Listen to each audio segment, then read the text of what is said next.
pemimpin agama. Kesaksian Alkitab malam hari ini kepada kita menyatakan bahwa kabar baik itu pertama-tama justru disampaikan di sebuah padang,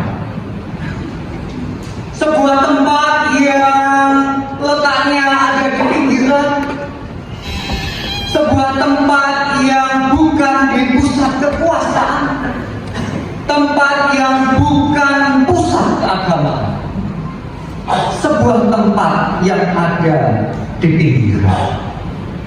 Saudara, memang Lukas tidak memberikan keterangan kepada kita apa nama padang di mana para malaikat itu menjumpai gembala-gembala itu. Tetapi jikalau mengacu dari apa yang dinubuatkan oleh Nabi Mika dalam Mika 5 ayat 2, tetapi engkau, hai Bethlehem Efrata, hai yang terkecil di antara kaum-kaum Yehuda, daripadamu akan bangkit bagiku seorang yang akan memerintah Israel. Maka kecenderungan kita kemudian akan mengatakan bahwa wilayah itu atau daerah atau kawasan di mana para malaikat itu menjumpai para gembala itu masuk wilayah Efrata. Dan memang demikian, tidaklah salah kalau kita menyebutnya atau mengenalnya atau menduganya dengan wilayah yang disebut Efrata. Tapi saudara sekalian, Efrata itu mencakup wilayah yang terlalu luas, di mana di dalamnya masih ada kawasan-kawasan yang lebih spesifik. Bethlehem misalnya menjadi salah satu contoh kawasan atau daerah yang ada di dalam Efrata. Nah, karena itulah kemudian para ahli mencoba menemukan sebenarnya apa nama padang yang menjadi tempat perjumpaan dari para malaikat dengan para gembala itu. Di manakah itu, saudara-saudara sekalian? Dan ternyata para ahli menduga nama padang itu adalah Bet-Sadur. Satu kawasan, satu daerah yang lebih spesifik ketimbang Efrata yang cakupannya lebih luas.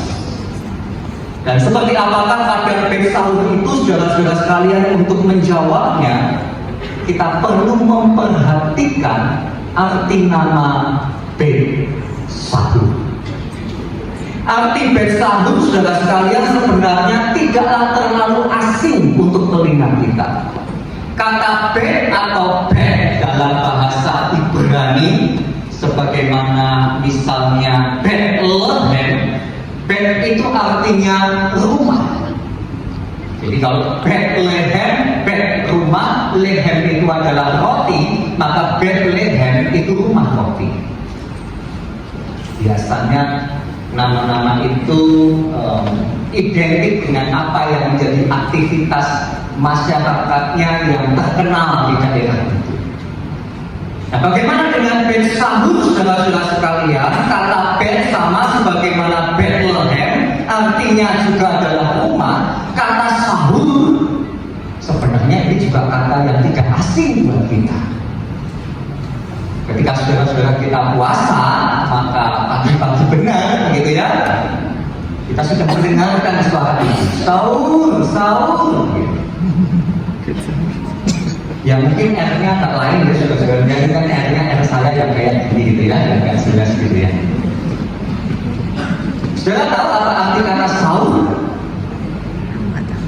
Bangun, bangun, bangun. Jadi Bet-Sadur, saudara-saudara sekalian, artinya adalah rumah berjaga atau rumah terjaga. Dan dari arti nama inilah maka semakin mendukung padang di mana para malaikat, para gembala itu dijumpai oleh malaikat adalah Bet-Sadur.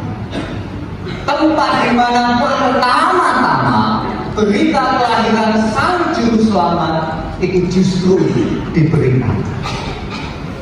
Di Betsahulah para gembala itu harus terus berjaga, harus terus terjaga sepanjang malam.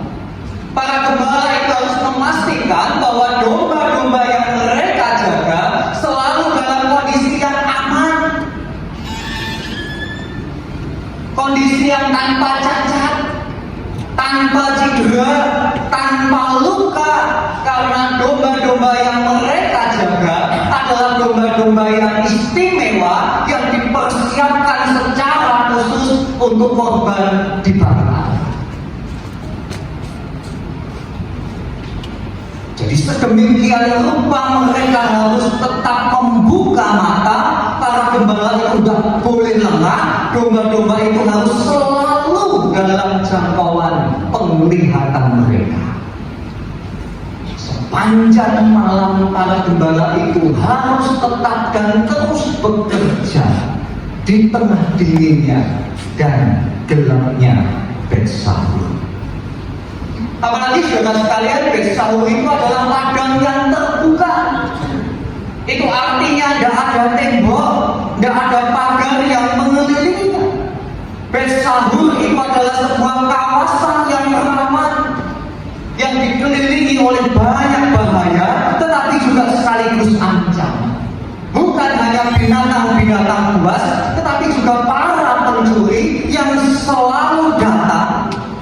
Tetapi datangnya para gembala tidak bisa menegaknya. Karena itulah saudara-saudara sekalian, sepanjang malam bagi para gembala di Betsahur, malam akan menjadi malam yang menegangkan. Sepanjang malam para gembala itu akan diliputi dengan rasa was-was. Mereka akan terus gelisah dan mereka tidak pernah tenang. Sebuah situasi yang tentunya sangat melelahkan. Para gembala itu hidup dalam ketegangan yang tidak berkesudahan, antara tidur dan berjaga, antara aman dan ancaman, antara harapan tetapi juga sekaligus ketakutan. Itulah para gembala di padang Betsahur, tempat pertama-tama kabar baik diberitakan. Nah, sampai pada bagian ini, saudara-saudara sekalian, bukankah ketegangan hidup itu sejatinya bukan hanya milik para gembala di Betsahur, tetapi ketegangan hidup itu adalah realitas manusia.